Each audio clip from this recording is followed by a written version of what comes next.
This week on Theater Talk. When I come to review Spider-Man, it will be certainly relevant for me to talk about how much it cost and how much grief they went through. But I'll get that out of the way immediately and then bring the news, which is, so, was it good? Was it bad? Did you clean your plate? You know, we'll find out. Exactly. Theater Talk is made possible in part by the CUNY TV Foundation.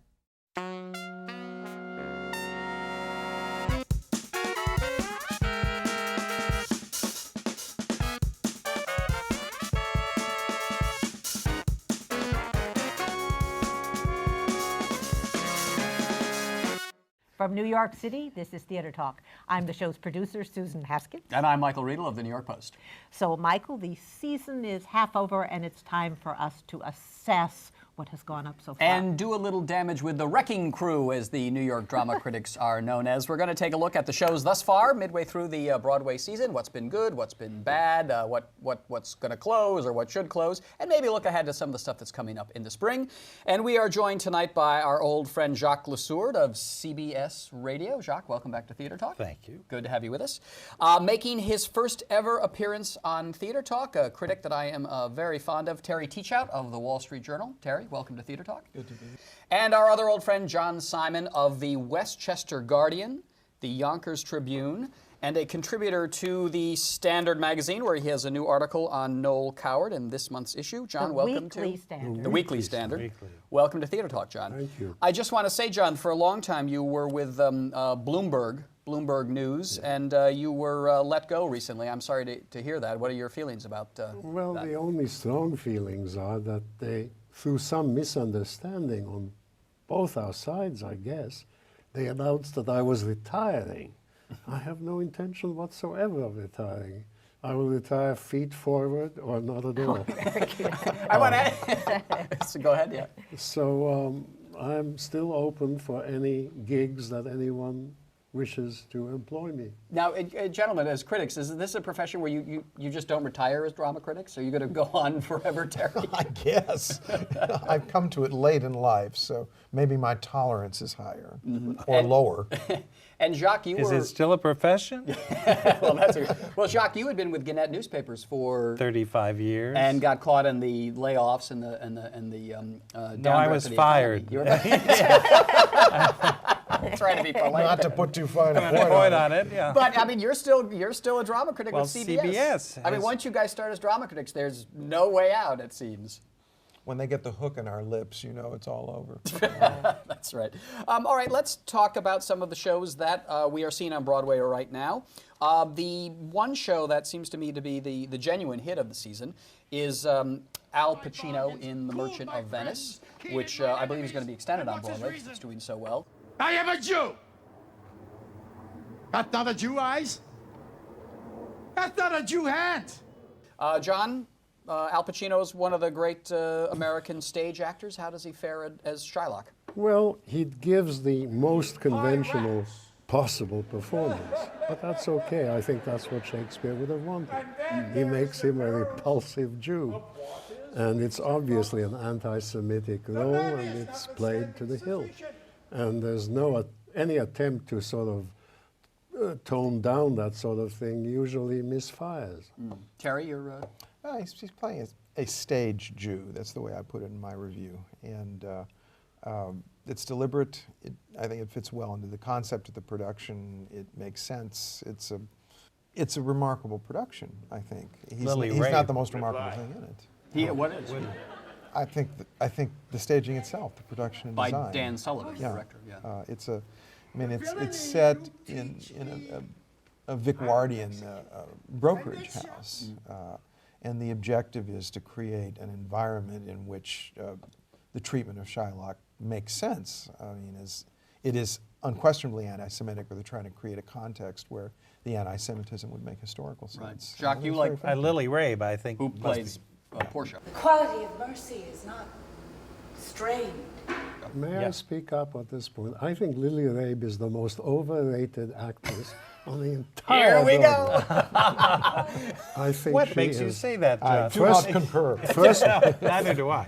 profoundly unattractive. Oh, With Sean. a strident voice, a unpleasant strident voice, and no special acting talent. Don't ever let it be said you're misogynistic. John Simon. I'm not me. John I'm Simon. sorry. I'm anti Lily Rabe. I feel I should defend her, but I don't. All right, boys, jump in. You What gotta- he said, not. Exactly. That leaves But me. wait, but but now we were to be joined today by Linda Weiner, who was called away with a Spider-Man emergency. Oh, she would have And- defended. But I want to Oh, the say, girl has to defend her. No, but I want to go back to Al Pacino's performance. I don't feel he came off as a repulsive Jew, as you put it, John Simon, at all. I thought that he so artfully was very sympathetic, and that he was such a nuanced, wonderful performance. And I'm not an Al Pacino freak, but that I thought moment by moment, even when he was just threatening to carve the pound of flesh, you really were kind of with this guy, this scrappy little man who was very appealing at the same time. He's riveting, It was and wonderful the performance. baptism scene, the forced baptism scene. Forced is one of the most powerful and heartbreaking. And you felt that the scenes. people that he was bullied, they took his daughter away, and and that he became almost like the protagonist. I was with him.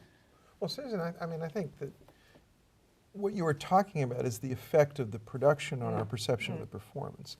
They created a context in which Shylock can be sympathetic without giving a performance by the Shylock actor where it's watered down.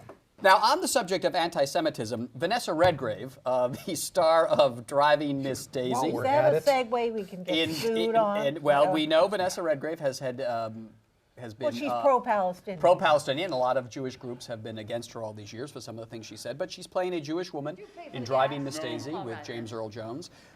Does this sweet little play still hold up, John? I think so. I think it's a charming play. I think it's not earth-shaking or world-beating, but in its own way, it's a very likable play. And of course, the acting could not be better. And the staging, I think, is good too. I think the stage picture is good by a good set designer.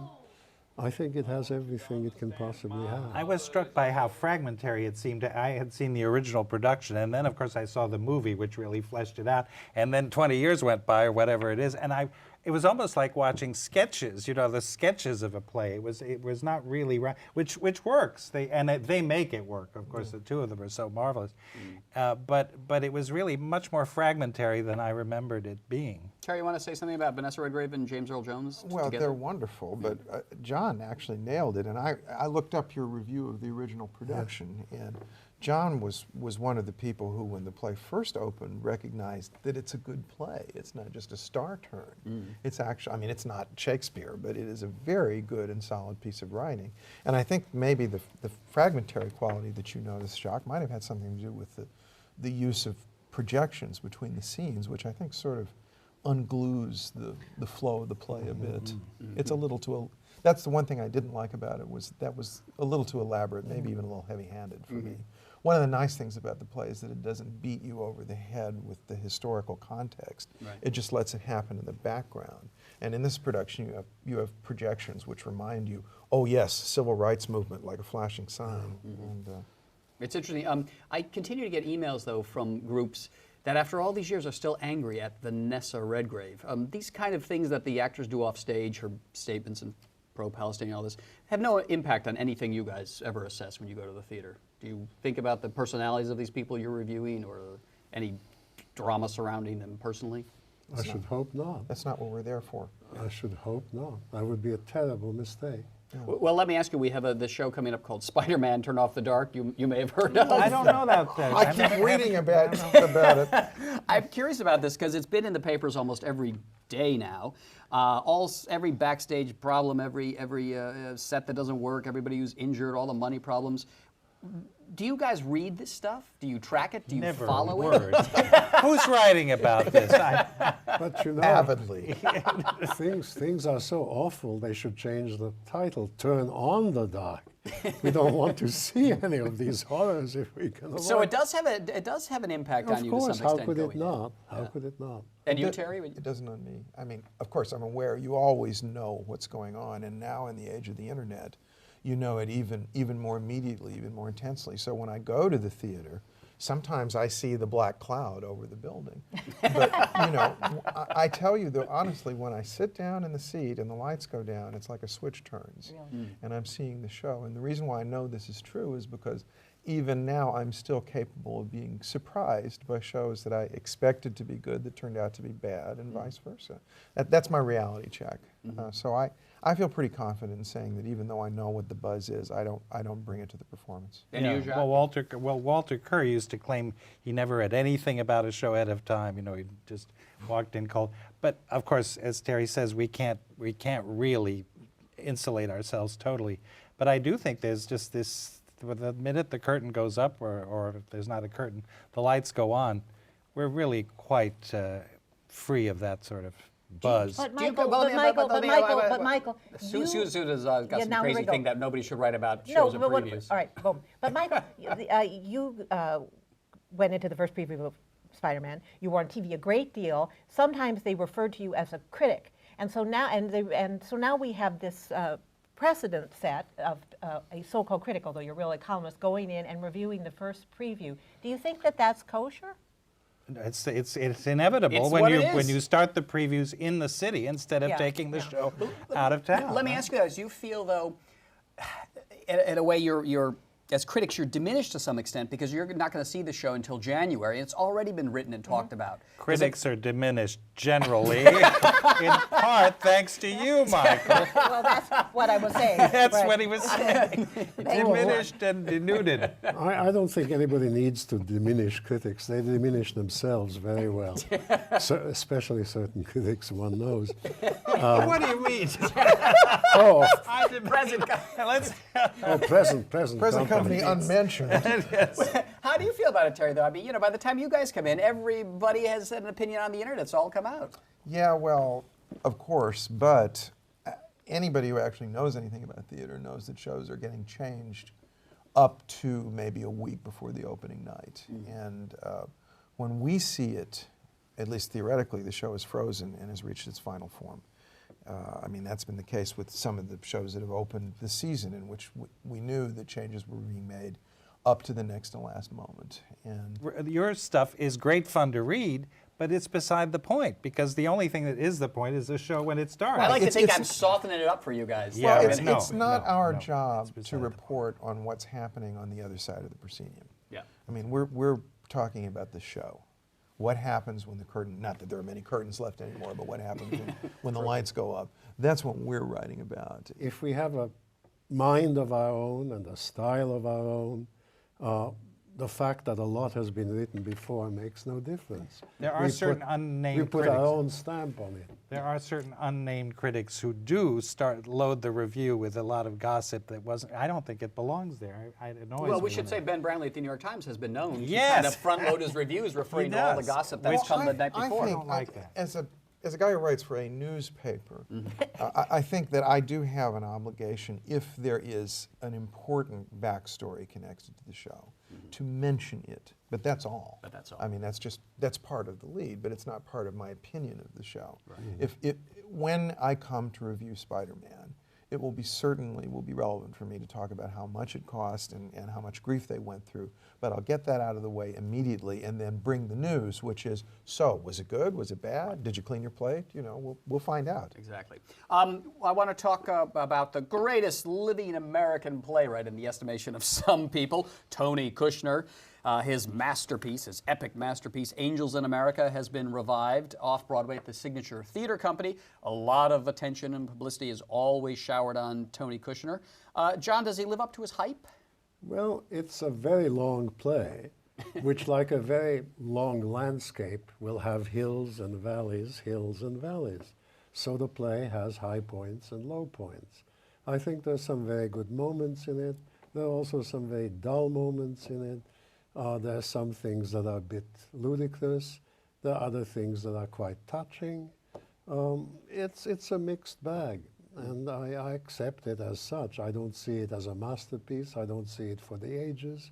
But it's very timely, or was timely, and still is in some ways. But Terry, it has been proclaimed by many academics a masterpiece, a great American dramatic masterpiece. Well, I think that's absolute nonsense. It's been very influential.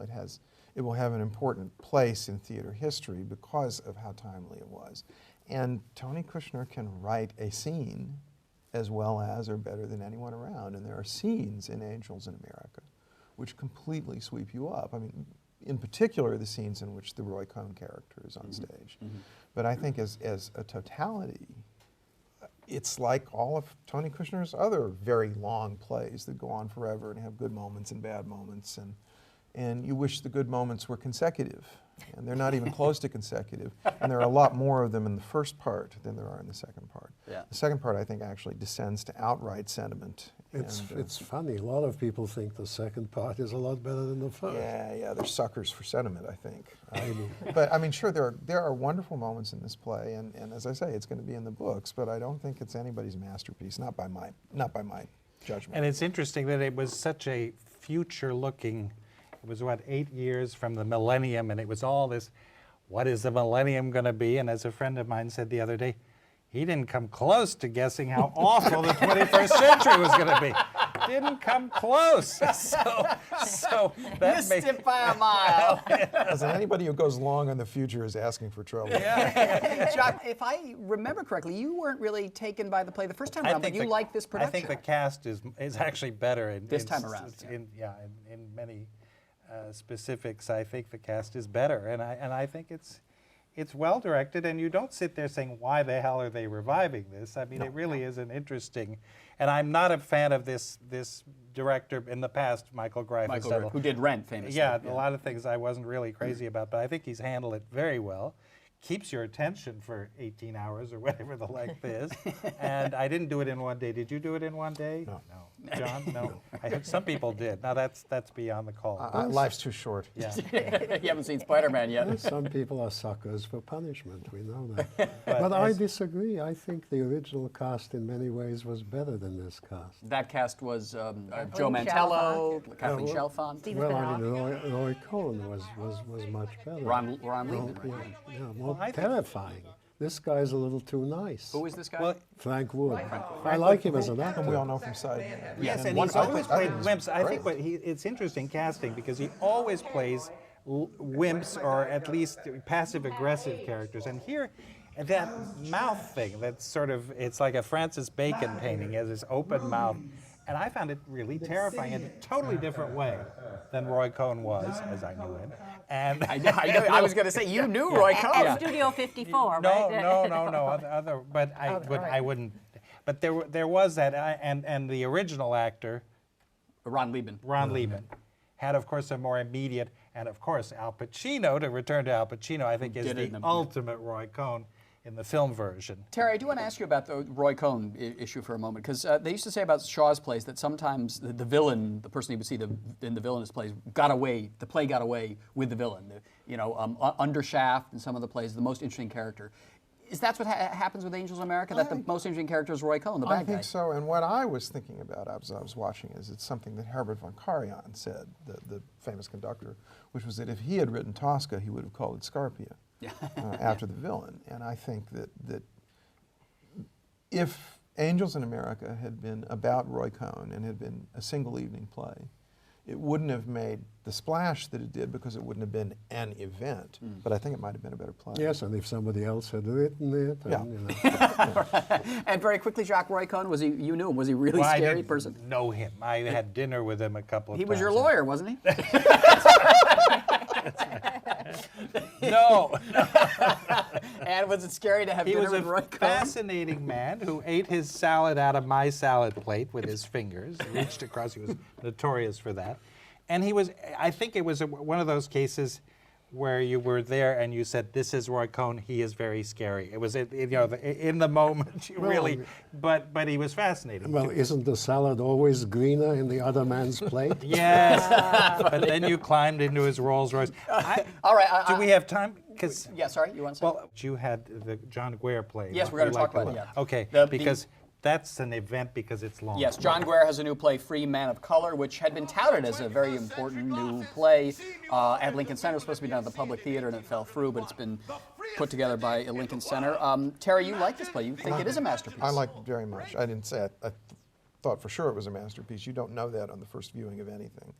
But I was enormously impressed by it, and I was, I confess, quite surprised to see that most of my colleagues simply didn't like it at all. It was worked on right to the last minute. Yeah. By the time I got to it, I think the running time was down to 2:15 or 2:20, which is, you know, well within the realm of the normal for a stage play. And I thought it was a very beautiful and compelling Can you piece tell of work. us what it's about, though, for people who haven't seen it? Just Well, it's an attempt to write a kind of updated restoration comedy about a figure from history who lived in New Orleans before the fall, so to speak, before New Orleans was invaded by racial segregation. The notion is that this was the time before racism moved in on this kind of pre-lapsarian society, which was New Orleans. So before the Louisiana Right, Purchase. before the Louisiana sounds Purchase. riveting, I gotta say. Well, That's and an interesting story. Yeah. I mean, it's a history play, but it's an immensely funny and outrageous one in the first act. And in the second act, when history catches up with the principal character and suddenly he's sold into slavery, it becomes, I think, a very poetic play, very strikingly poetic. Mine is a minority view, but Gorgeous I'd scenery and stand on it. costumes. It felt a little like a time trip. I mean, it's back to the early '80s when people had money for productions. Yeah. I guess Lincoln Center still has money for costumes and sets, which, you know, is a nice thing. now. John, But what did you think of Free Men of Color? I thought it was a mess by an intelligent man, to be sure, and by someone who had done his research perhaps a little too well and had to bring it Put forth it all in, yeah. It may be that the 5-hour version with which it began It was better. was better.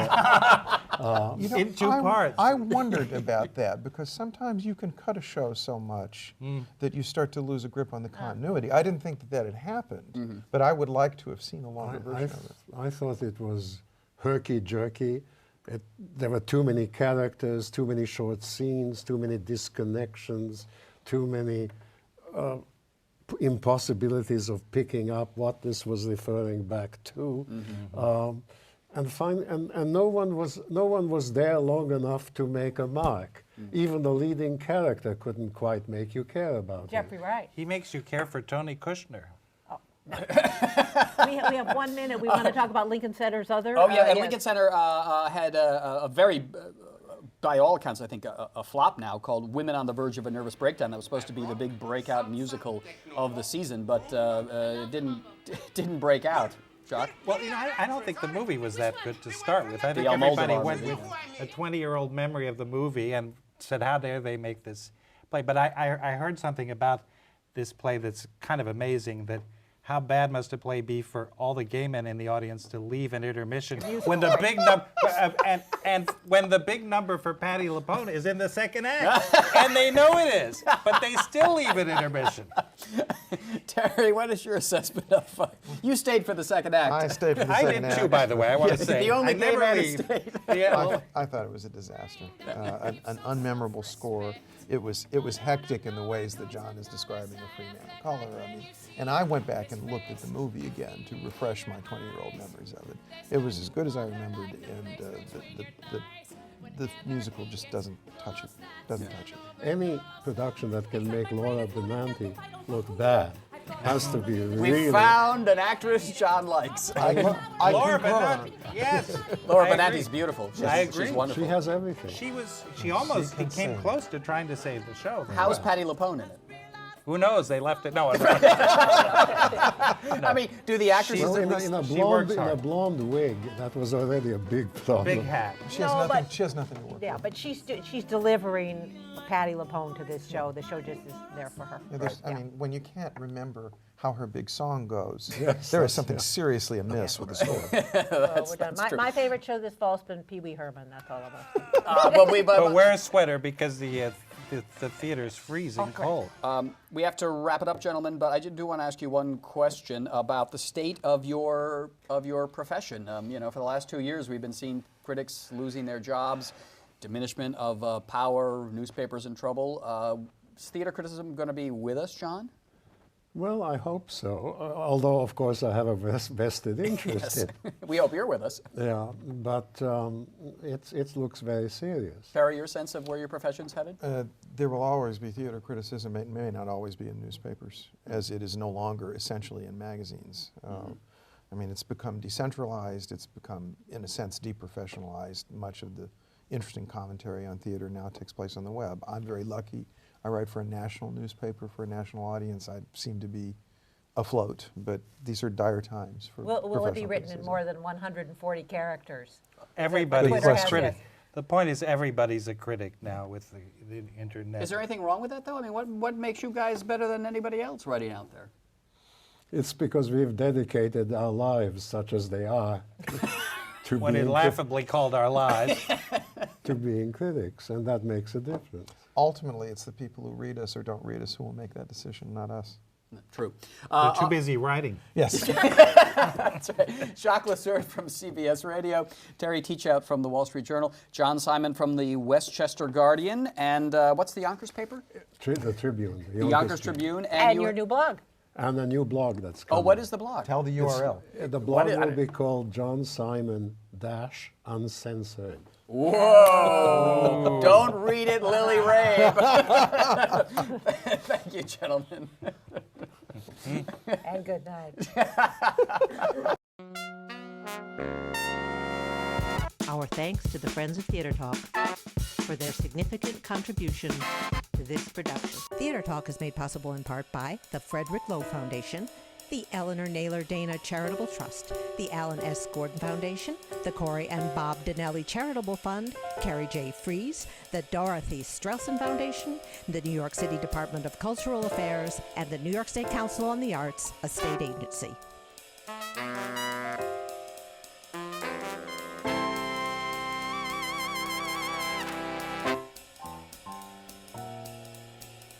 We welcome your questions or comments for Theater Talk.